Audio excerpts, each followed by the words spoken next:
Welcome back to the Chai Academy, and if this is your first time, then welcome to the Chai Academy. Just as a quick reminder, the Chai Academy is daily classes 4 times a week, given by yours truly, Rabbi Sachs, the rabbi of the Chai Center, and we touch upon so many topics. There are a plethora of topics.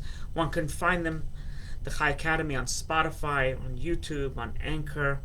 Even go to our website, thechaicenter.com/academy. Each class is self-encapsulated, and each class will even if it continues, one will still be able to glean and learn. So you do not if you missed the class prior, it's not a big deal. It's of no consequence. I mean, it's a consequence to me, but it's of no consequence. You get my drift. So yesterday, the previous class we gave was on anxiety, which is a very common human condition.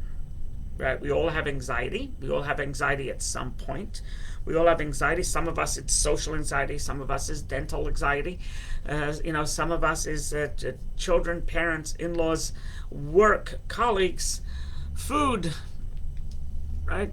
And there's so many different anxieties. And we spoke about anxiety. I'm not going to rehash, as you can always see the previous class. Today's class is less common.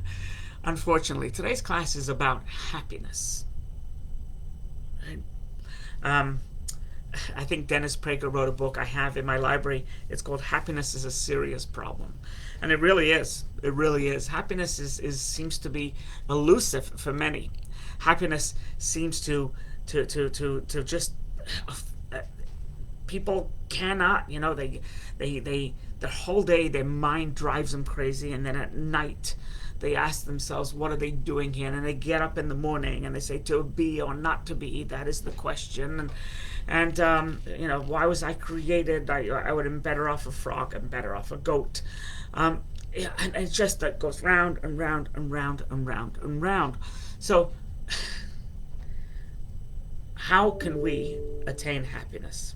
Now, the irony is that it's coming from me, because I struggle. Admittedly, I struggle. I have a lot on my plate, and I struggle personally, professionally, etc.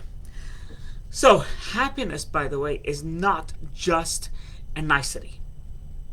Happiness is not only a virtue. Happiness is a moral obligation. It's a biblical obligation given by the Torah, given by God. Happiness is not something that you can dismiss as, I can't. Happiness is a pursuit where you have to, just like you pursue different obligations in your life. If you haven't showered for 3 days, you'll be crazed. If you haven't slept for 2 days, you'd be insane. I'm the 8th wonder of the world as far as sleep goes. But happiness is something that you need to pursue, and it's in the Torah. The Torah, it says, "Ivdu es Hashem b'simcha," serve God with joy. In Deuteronomy, it says, because you didn't serve God with joy. I mean, this is a biblical obligation. And of course, the immediate question that comes to mind, Shalom Aleichem Mordechai, the immediate question that comes to mind is, how could God command an emotion? It doesn't seem fair. Command and act, yes. Do something. Don't do something, we get. Right? But how can God command an emotion? You have to be joyous. You have to be happy. And therefore, we must say, is that there are certain tools that are given to us to be happy, that make us happy, that guide us into happiness. And while it's true it takes work, they are very effective. Extremely, extremely effective tools of happiness. And this, I'm sure there's many, and I'm sure that what I'm about to say I don't think is in Dennis Prager's book, but I highly recommend his book. But there are many approaches, there are many gateways to happiness. I'm going to talk about the where Judaism has to what Judaism has to offer. What Judaism has to offer. What is it that Judaism can offer us on happiness? How? How do we get happy? How do we fulfill the command? So before I begin, if you have questions, you can write it in the comments section, and I will try and respond, or it may spur a different thought. So questions are always helpful. Discussion, as opposed to me talking to a wall, I do that at home. I don't have to do it here as well. So we'll begin. There's a joke. There's a humorous anecdote out there. Is that this wealthy man who's pre-planning his funeral, he goes and to his he goes to the funeral home, and he goes to the cemetery, and he also now is researching a rabbi. And he researches who is the best rabbi, who has who is has a great diction, elocution, oratory skills, who can really deliver the best eulogy. And he finds the guy, and it wasn't me. And he sits down with the rabbi, and he asks the rabbi, okay, how much do you charge for eulogy? So the rabbi says, well, we have 3 packages. We have the deluxe package, the premium package, and the basic package. So the wealthy man says, explain, what is the deluxe package? He says, well, the deluxe package is that I deliver a eulogy for 75 minutes. I cry 7 to 11 times. I extol your virtues to the point where there's not one dry eye in the audience. New York Times picks it up and talks about you and sheds light on your life based on my eulogy. Even the angels in heaven applaud. Wow, how much is that?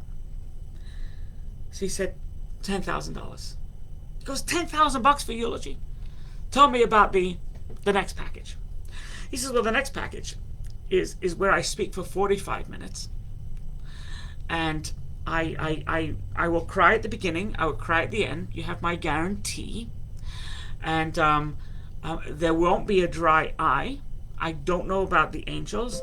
And your eulogy will be picked up in the Long Island Business News. Front page, mind you. How much is that, Rabbi? He goes, well, that's 5,000. He goes, still too high. He says, well, I have the 3rd package, the basic package. It's only $1,000. And what is it, Rabbi? What will you do for $1,000? He says, what will I do for the $1,000? Yes, what will you tell everybody about me for the $1,000? So he says, well, I will tell them the truth. Which who knows how long that is. So that's a humorous anecdote, but it speaks volumes. It's incredible. So the reason why I thought of it is because we have in the Mishnah is thousands of years old. Thousands and thousands of years old. And it tells the Mishnah, Ethics of Our Fathers, chapter 6. Mishnah 9, paragraph 9. It's Rabbi Yossi ben Kisma. Rabbi Yossi said that one time I was traveling and somebody met me and he said, Shalom. And I said, Shalom. And he said, Rabbi, where are you from? He goes, oh, I'm from this big city full of Torah scholars and yeshivas and houses, academies and amazing people, and just they take care of the poor and they study, and there's daily services, 8 to 9 separate services for each morning service, the afternoon service. And he says, it's just amazing. He says, Rabbi, come to my city, please. and I will give you thousands upon thousands upon thousands of dollars. Gold coins, rubles, right? Whatever you want. So Rabbi Yossi says, I told him that if you're going to give me all the precious stones, pearls in the world, I won't live in your town. I want to live in my town. He could have stopped there. But then he said something amazing. And he says, furthermore, when a person passes, they do not escort him, not with silver and not with gold and not with precious jewels. And what is he adding? What is he adding? Mishnah doesn't mince words. What is he adding when he says, and furthermore, when a person passes, he will not be escorted with, of course, nobody's foolish enough to put gold in the grave. Nobody's foolish enough to put diamonds and pearls and rubies, right, and sapphires and emeralds, or stock certificates, right? Nobody would do that. Of course, you do not escort the person to his grave with these riches, right? Of course you don't. So it got me thinking. What does he mean? So as a pulpit rabbi, I officiate in funerals, many funerals, unfortunately more funerals than weddings. And I noticed something incredible at these funerals. The family gets up, or they ask the rabbi to deliver, so it's delivered through me. Basically, what a good person the person was. The person was a great spouse, great parent, great boss, great colleague, mentor, child, congregant, and community member. And they give examples. Give one or two examples. Some of them they have to dig really deep. And in 20 minutes, this resume, it's almost like a CV, a curriculum vitae, a short resume, is over, and then we bury. There's so much more to talk about the person. We can talk about the person's life. Is that he had a watch collection, a coin collection. He had a Bentley collection. And he drove only one of 11 Porsches made in this country per year.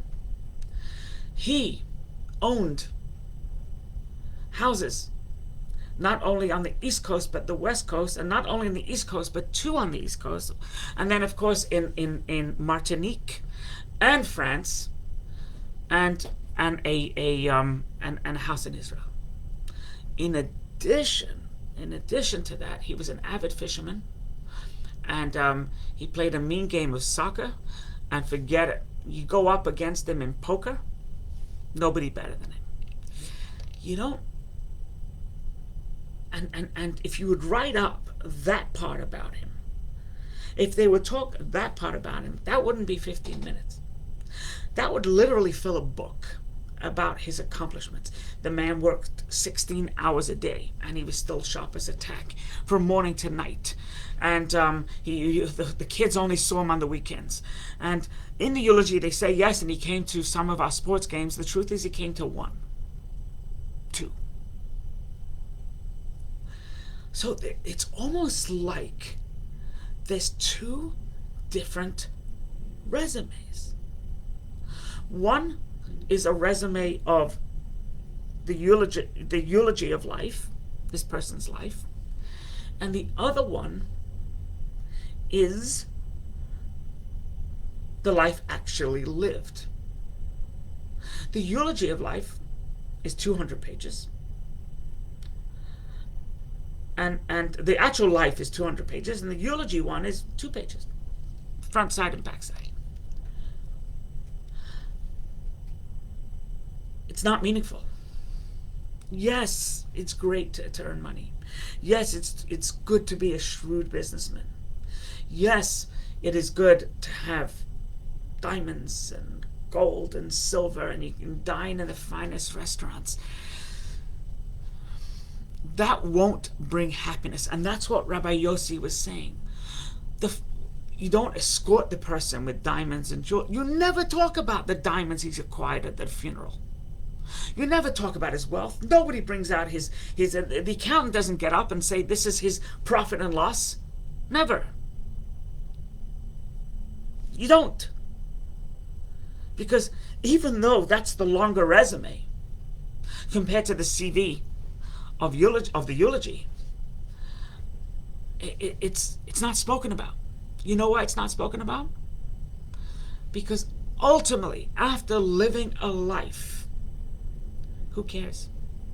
You know, in one of the psalm we recite when pretty much at the end of a burial service it says these words. They blow me apart, these words. It says, that a person, when they bury, they don't take everything with them. You don't bury the person's Cessna with them. You don't bury the Bentley, right? Or their grandfather clock. You don't do it. It doesn't matter if they bought Apple as an IPO or if they live in Beverly Hills or Bel Air. It doesn't matter. It doesn't matter. Right? It's what matters is not the life lived, but really is the life that is eulogized. That is important. That is critical, because the bottom line, that's what's said. The meaningful things you gave to people, one gives to people, the meaningful experiences that the family and friends have, has nothing to do with the size of the carat on the person's finger. Nothing. Zero. What it does have to do with is the quality of life one spends with their spouse, with their kids, with their friends, with their community, with God. That is the wholesome life. And proof of the pudding, right? That is what's said at the eulogy. Not anything else. Not anything else. So I think the first part of happiness, the first part of happiness is really to lead a meaningful life. A meaningful life. Right? Not one day should go by without you learning something new. I make it a point. Whether it's a word, whether it's a phrase, whether it's a concept. I make it a point personally every day. I learned a word the other day and I got fought on it. It's called negatory.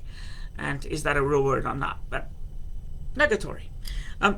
But a word a day, a phrase a day, whatever it is, I subscribe to a lot of this nonsense. But it's meaningful. It's a lot of it's time wasting, true. But the idea is you got to lead a meaningful life. God doesn't care how many stocks you have on Anheuser-Busch. Doesn't care. Doesn't matter. Have you met Warren Buffett? Right? Doesn't matter. What matters is meaningful relationships, etc. By the way, it's unbelievable. I don't know if you've heard of this. There's a Harvard study that began in 1938. The study has lasted this long. It's amazing. It's had 4 directors. The last one, the one who current director, I think his name is Dr. Robert Waldinger, if I believe. But the study is called the Study of Human Development. What it did, this is how it started. They took 724 young people in Massachusetts area. And they came from different parts of life. Some were in Harvard, sophomore, freshmen, juniors. Some didn't go to Harvard, they went to MIT, or some didn't go to school at all. Some lived in the tenements in Boston. Some lived in the where the Peabodys live, West Bank Bay. What's it called? Some people, right, and some people lived in a lousier part of town, not in Cambridge. And they took these 700 plus, and they followed them. They followed their health charts. They spoke to the parents. They spoke to family members. They spoke to, their doctors, their therapists if they had, and they followed them. Every couple of years they touch base, and to see the progress. And what was fascinating, and by the way, they did it at when they were 21, when they were 27, when they're 35, and and it's already 70 years. So Waldinger writes that he's found something fascinating. He says, putting all this information together, we noticed that everybody was different. Some people became doctors, some people became lawyers, some people became dishwashers in a restaurant, other people became plumbers, other people became undertakers, and other people became whatever, different people. Different people had different cholesterol. They had a different, they scanned their brain, different activity. Some were addicted to drugs, others were addicted to alcohol, others were addicted to work, others were not workaholics. They used to scofflaws and used to never went to work. They were lazy, relied on public dole. And he says they're all different. We couldn't really find a common denominator, because if somebody had high cholesterol at 50, didn't mean they had it at 70. If somebody was struggling in their 40s, doesn't mean they were struggling in their 60s. Some people went from bottom to top. Some people went from top to bottom.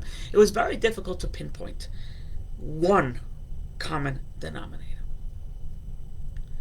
That affected their lives, and it was apparent from the 700 plus panelists, interviewees. The quality of their relationships. The quality of their relationships. We're not talking about Facebook relationships. We're not talking about, wow, I got 1,600 friends, and we're not talking about, we're talking about good friends. Friends, as an example, friends that you can rely on, friends you could confide in, friends who were there for you. Call them out middle of the night, they'll come running. You need help, you need a loan, you need assistance. I need to drive to Washington because my kid needs me. Can you come with me? A friend, right? Some people have, the only friend they have is they pay $350 an hour once a week, maybe twice a week. But good, solid relationship with a friend. Good, healthy marriages.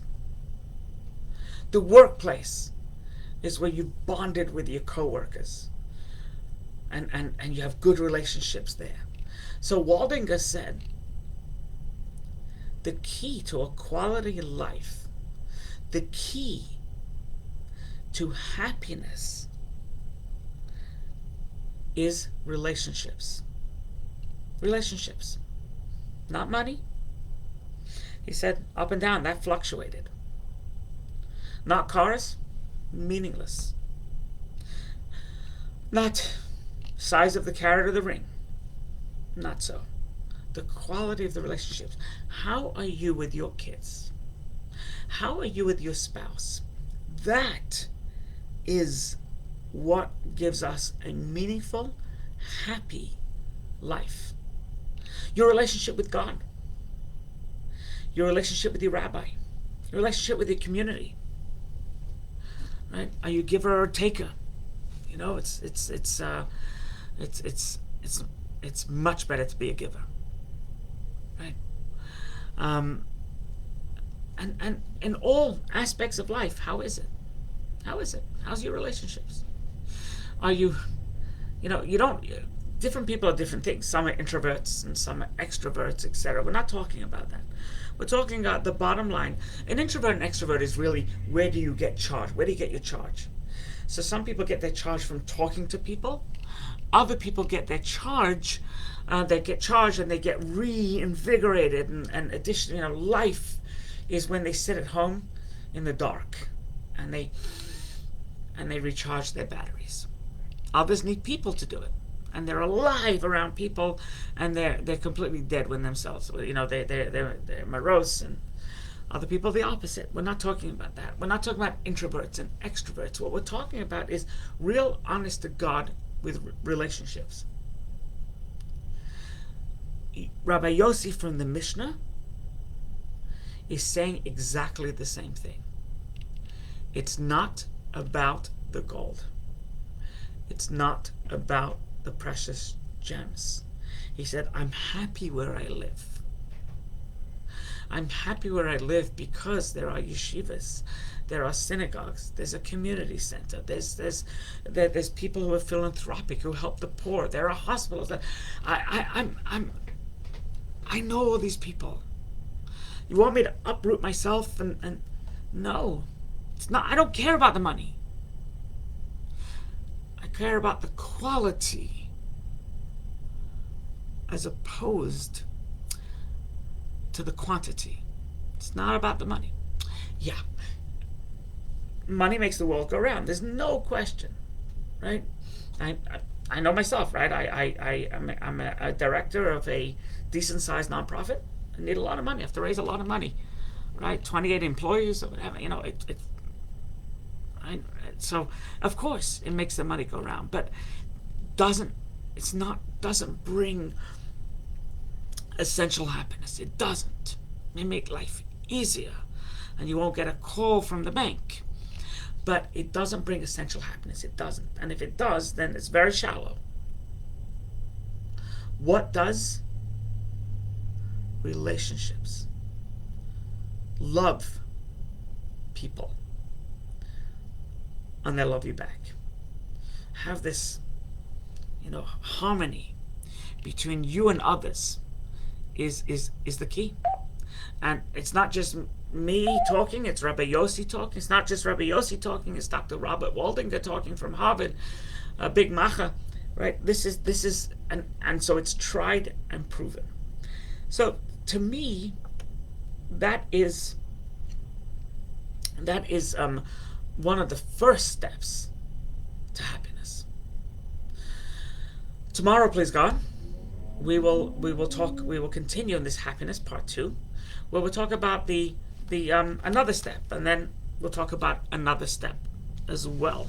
And maybe, who knows, by the weekend I might think of more. But that's it for now. Any questions in the comment section? If you've enjoyed this class and you'd like to watch it again, once again, chaicenter.com/academy. If you think somebody can benefit from this class, from the happiness class, if somebody needs to hear it, by all means, send them this and send them my number. Be well, and a little feedback is always helpful. Thank you.